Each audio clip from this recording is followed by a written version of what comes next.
सबैलाई नमस्कार अनि हार्दिक स्वागत टक्राउन चाहन्छौँ यो नयाँ विशेष भिडियोमा। सङ्घ तथा त्यस्तै सम्पूर्ण प्रदेशहरूको वनरक्षक तयारीको लागि हामीहरू जुटिसकेका छौँ। आजको भिडियो कस्तो लाग्छ जस्तो लाग्छ त्यस्तै प्रतिक्रिया दिन नबिर्सनुहोला।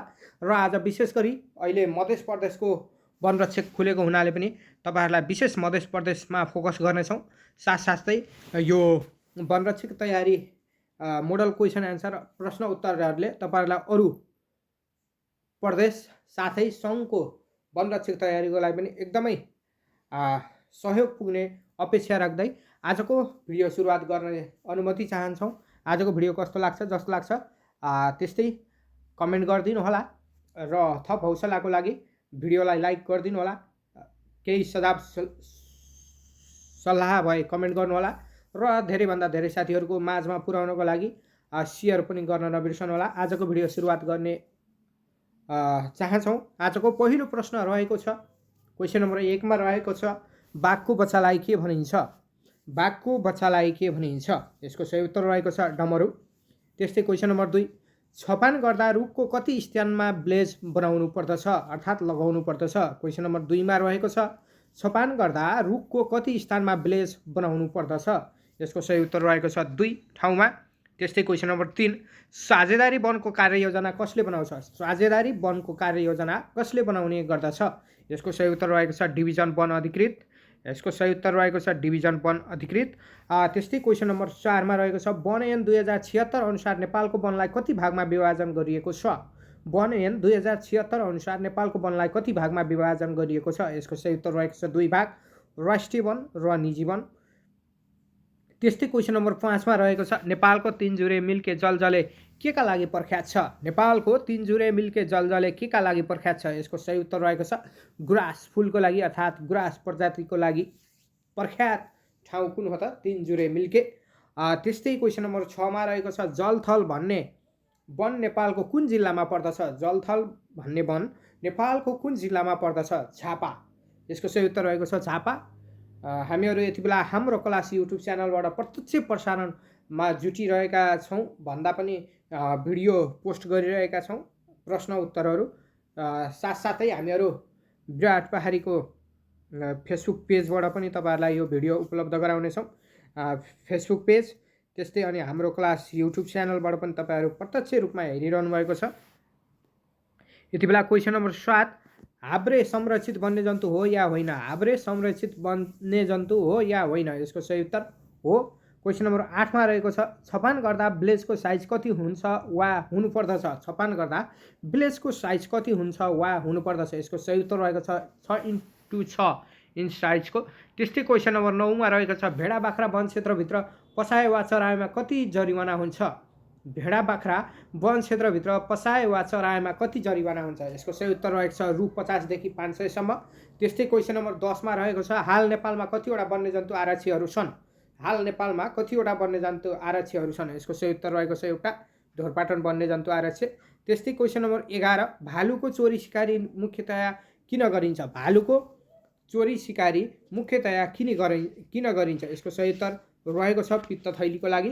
त्यस्तै क्वेसन नम्बर 12 मा रहेको छ, वन क्षेत्रभित्र हात्ती पसाए वा चराएमा कति जरिवाना हुन्छ? वन क्षेत्रभित्र हात्ती पसाएमा वा चराएमा कति जरिवाना हुन्छ? यसको सही उत्तर रहेको छ रु 1000 देखि 5000 सम्म। त्यस्तै क्वेसन नम्बर 13, चित्रबाट बुझाउन परेमा प्रचारको कुन साधन राम्रो हुन्छ? चित्रबाट बुझाउनु परेमा प्रचार प्रसारको कुन साधन राम्रो हुन्छ? यसको सही उत्तर रहेको छ पोस्टर। त्यस्तै क्वेसन नम्बर 14 मा रहेको छ, सरकारद्वारा व्यवस्थित वनमध्ये चक्ला वन कम्तीमा कति क्षेत्रफल हुनु पर्दछ? सरकारद्वारा व्यवस्थित वनमध्ये चक्ला वन कम्तीमा कति क्षेत्रफलको हुनु पर्दछ? यसको सही उत्तर रहेको छ 500 हेक्टर। त्यस्तै क्वेसन नम्बर 15 मा रहेको छ, जडीबुटी प्रजाति सर्पगन्धा साइटेसमा परेको छ कि छैन? जडीबुटी प्रजाति सर्पगन्धा साइटेसमा परेको छ कि छैन? यसको सही उत्तर छ। त्यस्तै क्वेसन नम्बर 16 मा रहेको छ, नेपालको पहिलो राष्ट्रिय निकुञ्ज कुन हो? नेपालको पहिलो राष्ट्रिय निकुञ्ज कुन हो? यसको सही उत्तर रहेको छ चितवन राष्ट्रिय निकुञ्ज। त्यस्तै क्वेसन नम्बर 17, छपान गर्दा कुनै रुखको नाप साइज फरक परेमा को जिम्मेवारी हुनु पर्दछ? छपान गर्दा कुनै रुखको नाप साइजको फरक परेमा को जिम्मेवारी हुनुपर्दछ? यसको सही उत्तर रहेको छ छपान गर्ने कर्मचारी। त्यस्तै क्वेसन नम्बर 18 वन संरक्षण क्षेत्रको व्यवस्थापन कार्ययोजना कसले तर्जुमा गर्दछ? वन संरक्षण क्षेत्रको व्यवस्थापन कार्ययोजना कसले तर्जुमा गर्दछ? यसको सही उत्तर रहेको छ डिभिजन वन कार्यालय। त्यस्तै अर्को प्रश्न रहेको छ सामुदायिक वनको कार्ययोजना अवधि बढीमा कति वर्षको हुन्छ? सामुदायिक वनको कार्ययोजना अवधि बढीमा कति वर्ष हुन्छ? यसको सही उत्तर रहेको छ 10 वर्ष। त्यस्तै आश्रा गुम्बा कहाँ पाइन्छ? नेक्स्ट क्वेसन रहेको छ क्वेसन नम्बर 20 आश्रा गुम्बा कहाँ पाइन्छ? यसको सही उत्तर रहेको छ हिमाली क्षेत्र। त्यस्तै क्वेसन नम्बर 21 राष्ट्रिय वनको भू उपयोग सम्बन्धी व्यवस्था कुन ऐन अनुसार व्यवस्था गरिएको छ? अर्को क्वेसन रहेको छ राष्ट्रिय वनको भू उपयोग सम्बन्धी व्यवस्था कुन ऐन अनुसार हुने व्यवस्था गरिएको छ? यसको सही उत्तर रहेको छ सङ्घीय वन ऐन। त्यस्तै क्वेसन नम्बर 22 मजिठो कस्तो प्रकारको वनस्पति हो? मजिठो कस्तो प्रकारको वनस्पति हो? यसको सही उत्तर रहेको छ लहरे वनस्पति। त्यस्तै क्वेसन नम्बर 23 मा रहेको छ लोक्ता वनस्पति के प्रयोजनको लागि उपयोग गरिन्छ? लोक्ता वनस्पति के प्रयोजनको लागि उपयोग गरिन्छ? यसको सही उत्तर रहेको छ कागज। त्यस्तै क्वेसन नम्बर 24 नेपालमा विश्व वातावरण दिवस कहिले मनाइन्छ? नेपालमा विश्व वातावरण दिवस कहिले मनाइन्छ? यसको सही उत्तर रहेको छ जुन 5। त्यस्तै क्वेसन नम्बर 25 मा रहेको छ गैंडामा कति टाढासम्म देख्न सक्ने क्षमता हुन्छ? 100 मिटरसम्म। गैंडामा कति टाढासम्म देख्ने सक्ने क्षमता हुन्छ त? 100 मिटरसम्म।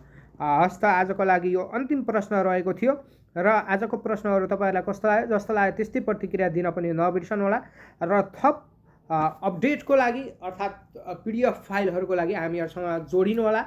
फेसबुक विराट पहाडी पेज फेसबुकलाई फलो गरेर पनि जोडिन सक्नुहुन्छ। त्यस्तै हाम्रो क्लास युट्युब च्यानललाई तपाईहरुले सब्स्क्राइब गरेर पनि जोडिन सक्नुहुनेछ र निरन्तर अपडेटको लागि हामीहरुसँग जोडिनु होला र आजबाट सुरुवात भएको छ। सबैलाई धेरै बधाई पनि दिन चाहन्छौँ। वनरक्षक तयारी विशेष क्वेसन एन्सरहरू हामी अब दैनिक रूपमा लिएर उपस्थित जनाउने छौँ। अब अर्को भिडियो नआउँदासम्मको लागि अर्थात् छिटै आउनको लागि हामी प्रयत्न गर्नेछौँ र अब दैनिक रूपमा आउनेछौँ है साथीहरू। दैनिक रूपमा तपाईहरुलाई एक दिनमा सकेसम्म 2टा भिडियो 3टा भिडियो 4टा भिडियो कतिवटा हुन्छ हामीहरूले तपाईहरुलाई पार्ट अनुसार तपाईहरुलाई लिएर आउनेछौँ। तसर्थ पनि हामीहरुसँग सब्स्क्राइब गरेर जोडिन चाहिँ नबिर्सनु होला। आजको लागि बिदा हुन चाहन्छौँ। हस्त धन्यवाद।